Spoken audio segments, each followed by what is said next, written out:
Average atomic mass तक हम लोग कर चुके थे, ठीक है। तो अब हम लोग को आगे बढ़ना है, ध्यान दोगे। तो एवरेज एटॉमिक मास हो गया,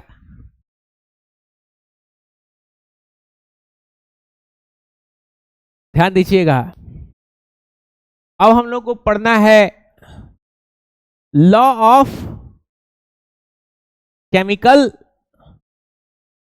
कॉम्पोजिशंस या combinations. Law of chemical combinations पढ़ना है, ध्यान दोगे। Law of chemical combination.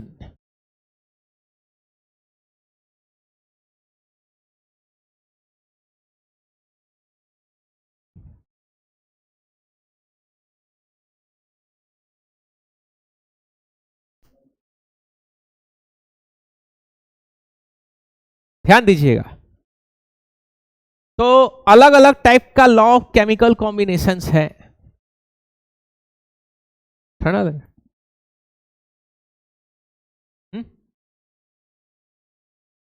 बोलो। हाँ, एसी बंद कर देंगे, फैन बंद कर दे।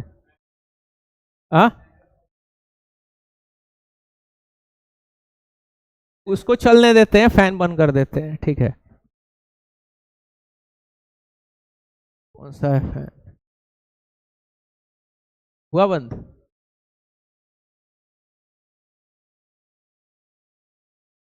हो गया। हाँ, ध्यान दोगे। तो लॉ ऑफ केमिकल कॉम्बिनेशंस हम लोग को यहां पे पढ़ना है। तो सबसे पहला लॉ ऑफ केमिकल कॉम्बिनेशन जो होता है वो कौन सा है? सबसे पहला लॉ ऑफ केमिकल कॉम्बिनेशन होता है कंजर्वेशन ऑफ मास। क्या होगा? Conservation of mass. ध्यान दीजिएगा। तो कंजर्वेशन ऑफ मास जो है ये किसने दिया था? बोलो। इसको दिया था एंटियोने लिवोसियर ने दिया था। कंजर्वेशन ऑफ मास किसने दे दिया था? एंटियोने लिवोसियर।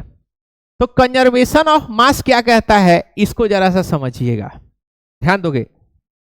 कंजर्वेशन ऑफ मास ये कह रहा है कि कोई भी केमिकल जब आपस में रिएक्ट कर रहा है, मान लो ये कार्बन है, कार्बन 12 AMU है, कितना है? 12 AMU है। और यहां पे क्या है आपका? यहां पे ऑक्सीजन है, कितना ऑक्सीजन है? 2 ऑक्सीजन है। तो 2 ऑक्सीजन मिल करके कितना? एक ऑक्सीजन का 16, 2 का कितना हो जाएगा? बोलो। तो 32 AMU। तो ये जब मिलेगा तो क्या बनेगा?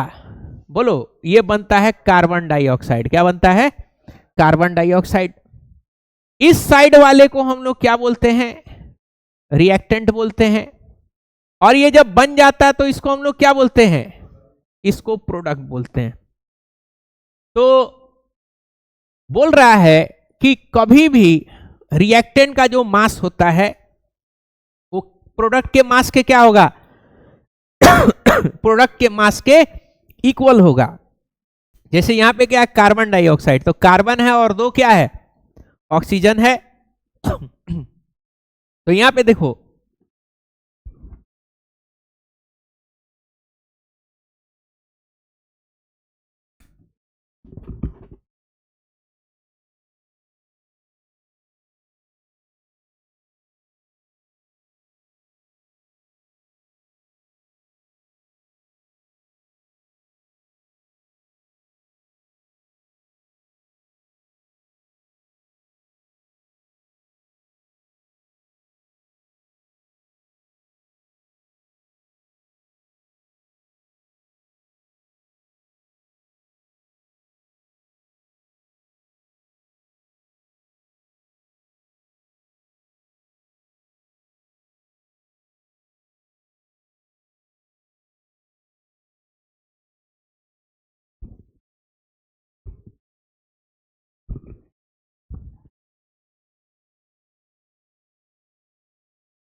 ध्यान दोगे तो यहां पे देखो कार्बन है और ऑक्सीजन कितना है, 2 है, तो ये मिला के कितना हो जाएगा, ये 44 ग्राम हो जाएगा। कितना हो जाएगा, 44 ग्राम। और इस साइड में जो रिएक्टेंट है ये भी दोनों मिला के कितना हो जाएगा, 12 और 32 कितना हो जाएगा, ये 44 ग्राम हो जाएगा। यानी जितना रिएक्टेंट होता है उतना ही आपका क्या मिलता है, इतना ही प्रोडक्ट मिलता है। इसी को हम लोग क्या बोलते हैं, इसी को बोलते हैं कंजर्वेशन ऑफ मास। कि भाई आपने अगर आप बिरयानी अगर बना रहे हो तो बिरयानी बनाने में क्या क्या लगता है, राइस लगता है और क्या लगता है, बोलो, चिकन लगता है और क्या लगेगा, बोलो, मसाला और पानी वगैरह अदर्स, हाँ उसको अदर्स में डाल दिए। तो मान लो ये आपका 50 केजी है, ये भी आपका 50 केजी है और ये आपका मान लो कितना है, 20 केजी है। तो जब ये सब बन जाएगा, कुक हो जाएगा, तो कुक होने के बाद से आपको क्या मिलेगा, बोलो, आपको प्रोडक्ट मिलेगा। प्रोडक्ट क्या होगा, बोलो, बिरयानी होगा। तो बिरयानी फाइनली आपको कितना मिलेगा, 120 केजी।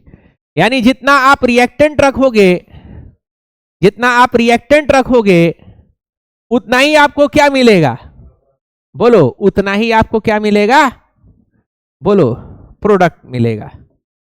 समझ पा रहे हो, कोई दिक्कत, जितना ही क्या मिलेगा उतना ही आपको प्रोडक्ट मिलेगा। इसी को हम लोग क्या बोलते हैं, कंजर्वेशन ऑफ मास बोलते हैं। समझ पा रहे हो, यहां पे देख रहे हो, यही क्या है, रिएक्टेंट अगर 44 ग्राम है तो प्रोडक्ट भी अगर मिलेगा तो कितना मिलेगा, 44 ग्राम मिलेगा। ऐसा नहीं होगा कि भाई ये 20 ग्राम था तो अचानक से क्या हो गया आपका, बोलो, ये आपका जो है 37 ग्राम हो जाएगा, ये 44 था तो पता चला ये 50 ग्राम हो जाएगा। ऐसा कभी भी नहीं होगा कि ये 44 ग्राम है तो पता चला ये 20 ग्राम मिल रहा है या 100 ग्राम हो गया, ऐसा नहीं होता है। तो इसको हम लोग क्या बोलते हैं, बोलो, कंजर्वेशन ऑफ मास बोलते हैं। समझ पा रहे हो बात को, कोई दिक्कत? तो इसके बारे में लिखेंगे, द मास ऑफ, बोलो, रिएक्टेंट एंड मास ऑफ, बोलो, प्रोडक्ट आफ्टर, बोलो, केमिकल रिएक्शन क्या हो जाएगा, रिमेन, बोलो, सेम होगा। इसी को हम लोग क्या बोलते हैं, इसी को हम लोग बोलते हैं कंजर्वेशन ऑफ मास बोलेंगे। समझ पा रहे हो, पहली बार जब कंजर्वेशन ऑफ मास हम लोग पढ़े थे और पढ़ करके कोटा में पढ़े और कोटा में पढ़ करके फिर आए सिवान। सिवान में आकर के मेरे फूफा थे, तो फूफा मेरे से पूछे कि क्या पढ़ के आए हो, हम कहे कंजर्वेशन ऑफ मास। तो बताएं कि भाई रिएक्टेंट जो होता है, ठीक है ना, वो प्रोडक्ट का जो मास होता है, रिएक्टेंट का जो मास होता है वो क्या होता है, बराबर होता है, ठीक है ना। तो बोले कि झूठ बात है, ये सब क्या है, झूठ है। हम कहे कैसे झूठ है, तो कह रहे का कि हम अपने आप को बोले कि हम चमत्कारी आदमी है, मेरे हाथ में क्या है, बरकत है कि नहीं। खैनी रगड़ते हैं, चूना लेते हैं 10 ग्राम, खैनी लेते हैं 10 ग्राम, तो रगड़ते हैं तो कितना हो जाना चाहिए, हमको 20 ग्राम होना चाहिए। यही कंजर्वेशन ऑफ मास है। तो कह नहीं, हमारा जो है 40 ग्राम हो जाता है। गरीब, बाप रे बाप, 40 कैसे हो जा रहा है, ये तो एंटियोने लिवोसियर तो साइड में जाके रोएगा फिर, है कि नहीं। फुफा रॉक्स, एंटियोने लिवोसियर सॉक्स, ऐसे कैसे हो जाएगा। तो फिर कहे कि ना, हमरे हाथ में बरकत हो। हम कहे ठीक है। तो उसके बाद से फिर वाकई में उनको दिया गया 10 ग्राम चूना दिया गया और 10 ग्राम खैनी दिया गया। कह गया मलिए, मले और मल करके जब नापा गया तो वाकई में 40 ग्राम हो रहा था। तो अब मेरा माथा ठनका कि 40 ग्राम कैसे हो रहा है, 10 और 10 20 ग्राम होना चाहिए, है कि नहीं। ये कंजर्वेशन ऑफ मास का क्या हो रहा है, खिलाफ वर्जी हो रहा है।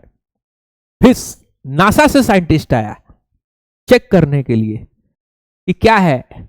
तो जब चेक किया गया माइक्रोस्कोप से तो पता चला कि 20 ग्राम चूना है, अब 20 ग्राम खैनी भी है, लेकिन जो एक्स्ट्रा 20 ग्राम आया है वो फूफा के हाथ का मैल था।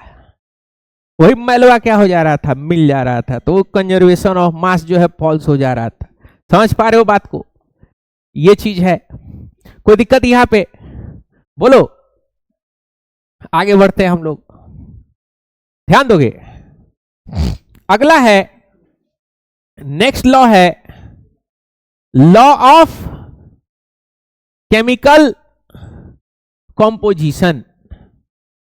इसका एक और नाम है और लॉ ऑफ डेफिनिट, बोलो, प्रोपोर्शन। क्या नाम है इसका? लॉ ऑफ डेफिनेट प्रोपोर्शन, या फिर बोल सकते हैं लॉ ऑफ, बोलो, केमिकल कॉम्पोजिशन। लॉ ऑफ, ध्यान दीजिएगा। तो इसमें क्या है इसको जरा सा समझना, ध्यान दोगे। एक एक्सपेरिमेंट पाया गया था, एक एक्सपेरिमेंट किया गया, ध्यान दोगे।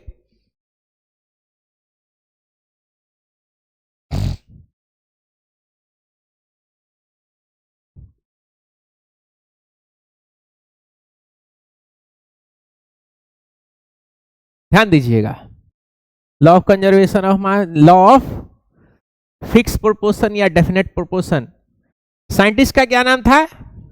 जोसेफ प्रोस्ट। समझ पा रहे हो? तो जोसेफ प्रोस्ट ने जो है एक एक्सपेरिमेंट किया, ठीक है। ये एक्सपेरिमेंट का डेटा है, यहां पे ध्यान दीजिएगा। ये एक्सपेरिमेंट का डेटा है, ठीक है। क्या एक्सपेरिमेंट किया इन्होंने? लॉ ऑफ केमिकल कॉम्बिनेशन या law of chemical definite proportion क्या है इसको जैसा समझना। इन्होंने एक सब्सटेंस ले लिया। क्या सब्सटेंस ले लिया? इन्होंने ले लिया कॉपर सल्फेट, कॉपर कार्बोनेट ले लिया। क्या ले लिया? बोलो, कॉपर कार्बोनेट ले लिया। कॉपर कार्बोनेट ले लिया। कॉपर कार्बोनेट एक इन्होंने नेचुरल सैंपल उठाया। क्या उठाया? Natural sample. कहीं से उठाए होंगे, पहाड़ पानी कहीं से निकाले होंगे कॉपर कार्बोनेट, और उस कॉपर कार्बोनेट को अलग अलग किया गया, यानी उसमें कॉपर को अलग किया गया, कार्बन को अलग किया गया और ऑक्सीजन को अलग किया गया, और सबका वजन नापा गया। मतलब उसमें परसेंटेज नापा गया। वजन का क्या नापा गया? परसेंटेज। तो पता चला इस फॉर्मूले में आपका कॉपर जो है 51.35% था, कार्बन 9.74% था, और ऑक्सीजन कितना था? 38.9% था बाई मास। ये सब कैसे मौजूद था? बाई मास मौजूद था। कैसे सैंपल में? बोलो, नेचुरल सैंपल में। किसमें? नेचुरल सैंपल में। तो इन्होंने क्या किया कि एक नेचुरल सैंपल लिया और फिर कॉपर कार्बोनेट खुद से लैब में बनाया। कहां पे बनाया? लैब में। जब बनेगा तो उसको हम लोग क्या बोलते हैं? सिंथेटिक बोलते हैं। लैब में कॉपर कार्बोनेट बनाया और कॉपर कार्बोनेट का सैंपल लिया और उसमें फिर मास परसेंटेज कैलकुलेट किया। तो उसमें भी पता चला कि कॉपर उतना ही मिल रहा है जितना किसमें है? बोलो, जितना नेचुरल में है। कार्बन भी उतना ही है जितना कहां पे है? नेचुरल में। और ऑक्सीजन भी क्या है? उतना ही है जितना किसमें है? बोलो, नेचुरल में है। तो पता चला कोई भी केमिकल जब आपस में कंबाइन करेगा तो चाहे नेचुरल हो या फिर आर्टिफिशियल बनाया हो, मतलब आपने बनाया हो, वो जो कॉम्बिनेशन होगा वो कॉम्बिनेशन कभी भी चेंज नहीं होगा। केमिकल्स का जो अलग अलग कॉम्बिनेशंस है वो कभी भी चेंज नहीं होता है। तो इसी को क्या कहा गया? इसी लॉ को कहा गया लॉ ऑफ केमिकल कॉम्पोजिशन या लॉ ऑफ डेफिनेट प्रोपोर्शन। और किसने दिया था ये? बोलो, जोसेफ प्रोस्ट ने दिया था। किसने दिया था? जोसेफ प्रॉस्ट ने दिया था। समझ पा रहे हो? तो in any chemical substance the natural in any chemical substance natural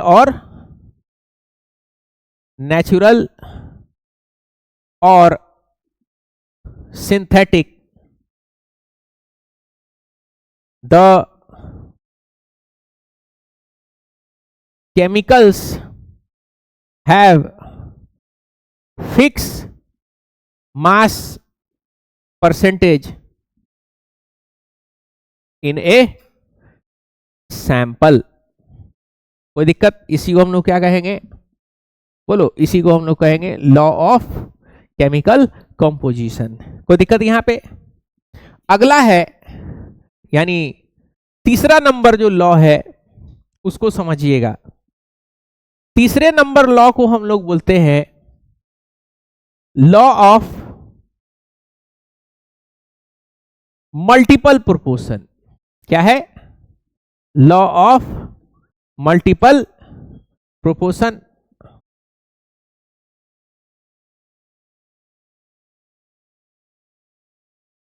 ध्यान दीजिएगा, लॉ ऑफ मल्टीपल प्रोपोर्शन क्या है, इसको जरा सा समझना। ध्यान दीजिएगा, इसमें क्या होता है, जरा ध्यान दोगे। बहुत लोग थोड़ा सा इस लॉ को थोड़ा सा अटपटा समझते हैं, बड़ा बहुत लोगों को ये चीज समझ में भी नहीं आता है, बड़ा अटपटा लगता है। तो देखो, मान लो आप क्या बना रहे हो, वाटर और ऑक्सीजन लिया और आपने क्या बनाया, सॉरी ऑक्सीजन लिया और हाइड्रोजन लिया, क्या बनाया? आप वाटर बना रहे हो। क्या बना रहे हो? वाटर। कोई दिक्कत? तो यहां पे देखो, आपने लिया 2 ग्राम हाइड्रोजन, ठीक है, और कितना ले लिया? 2 ग्राम हाइड्रोजन ले लिया और 16 ग्राम क्या ले लिया? ऑक्सीजन ले लिया। 2 ग्राम हाइड्रोजन ले लिया और 16 ग्राम ऑक्सीजन ले लिया। तो आप क्या बनाओगे? आप 18 ग्राम क्या बना लोगे? वाटर बना लोगे। समझ पा रहे हो बात को? लेकिन अगर इसी चीज को सेम केमिकल रिएक्शन है, यानी सेम रिएक्टेंट है, अगर एक को फिक्स कर लिए, एक किसी को क्या कर लिए? फिक्स कर दिए, और एक का अमाउंट क्या कर दिए? थोड़ा सा बढ़ा दिए, यानी 16 नहीं लेके कितना ले लिए? 32 ग्राम ले लोगे, यानी ये थोड़ा सा एक्सेस में कर लोगे, और इसको क्या कर दोगे? इसको फिक्स कर दोगे। यहां पे क्या कर दिए? इसको फिक्स कर दिए, और इसमें क्या कर दिए? इसमें लिमिट में ले लिए थे। किस में ले लिए थे? लिमिट में। और ये क्या हो गया? एक्सेस में ले लिए। तो पता चला, ये ध्यान दीजिएगा कि आपका जो केमिकल बनेगा वो केमिकल क्या हो जाएगा? कोई दूसरा केमिकल बन जाएगा। क्या बन जाएगा? कोई दूसरा केमिकल बन जाएगा। इस केमिकल को क्या बोलेंगे? हाइड्रोजन पेरोक्साइड बोलेंगे। क्या बोलेंगे इसको? बोलो, हाइड्रोजन पेरोक्साइड बोल देंगे। कोई प्रॉब्लम? क्या बोलेंगे? हाइड्रोजन पेरोक्साइड बोल देंगे। कोई प्रॉब्लम यहां पे? तो एक केमिकल को फिक्स कर दे हैं और दूसरे केमिकल को क्या कर रहे हैं? दूसरे को अमाउंट को क्या कर दे रहे हैं? बोलो, एक में कम रख रहे हैं, एक में ज्यादा रख रहे हैं। तो पता चला आपका जो केमिकल्स बन रहा है वो केमिकल्स भी क्या होगा? बोलो, डिफरेंट टाइप का केमिकल्स बनना शुरू हो जाएगा। समझ पा रहे हो? तो इसको हम लोग क्या बोलते हैं? Law of multiple proportion.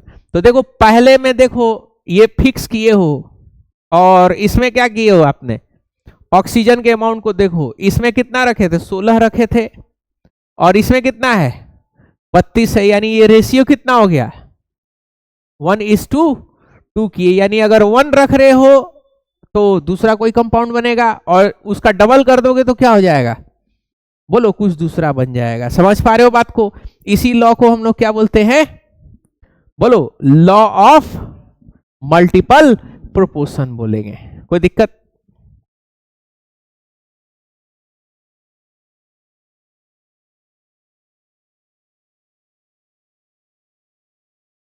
John Dalton ने दिया था इसको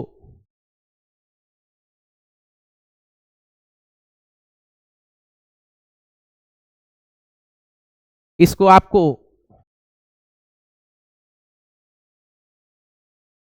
यहां पे आपको इसको इस तरीके से लिख लेना है। कोई दिक्कत यहां पे? बोलो। चौथा है एवोगैड्रोस लॉ। चौथा क्या है? बोलो। Avogadro's law. ध्यान दीजिएगा, एवोगैड्रोस लॉ क्या कहता है इसको जरा सा समझिएगा। देखो, एवोगैड्रो क्या कहता है इसको जरा सा समझिएगा कि मान लीजिए आपके पास दो कंटेनर है। क्या है? बोलो। दो कंटेनर है जिसका वॉल्यूम बिल्कुल सेम है। ये वॉल्यूम क्या है? बिल्कुल सेम है। और दोनों में क्या है? एसटीपी है। कौन सा कंडीशन है? एसटीपी का कंडीशन है।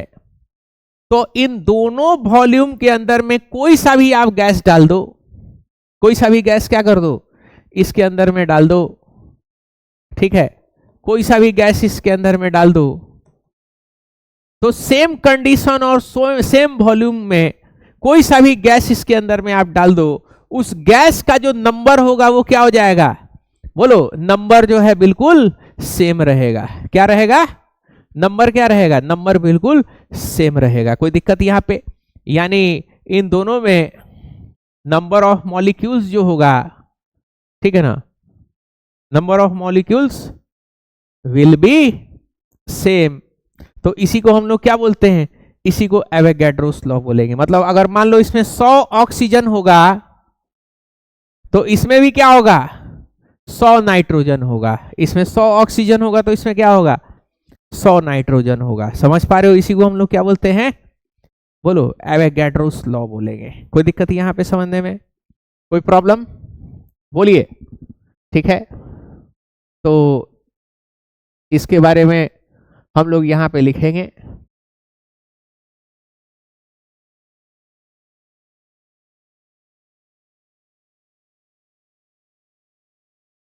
यहां पे देख रहे हो, Avogadro proposed that equal volume of all gases at same temperature and pressure should contain equal number of molecules। कोई दिक्कत यहां पे?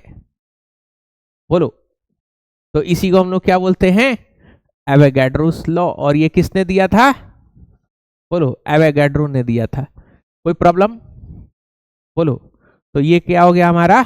ये हो गया हमारा एवोगैड्रोस लॉ हो गया। कोई दिक्कत यहां पे? ठीक है, तो कहां से लिखना है? शुरू से? ठीक है, यहां से आप नोट करो। हाँ, बिरयानी भी नोट कर लो। बिरयानी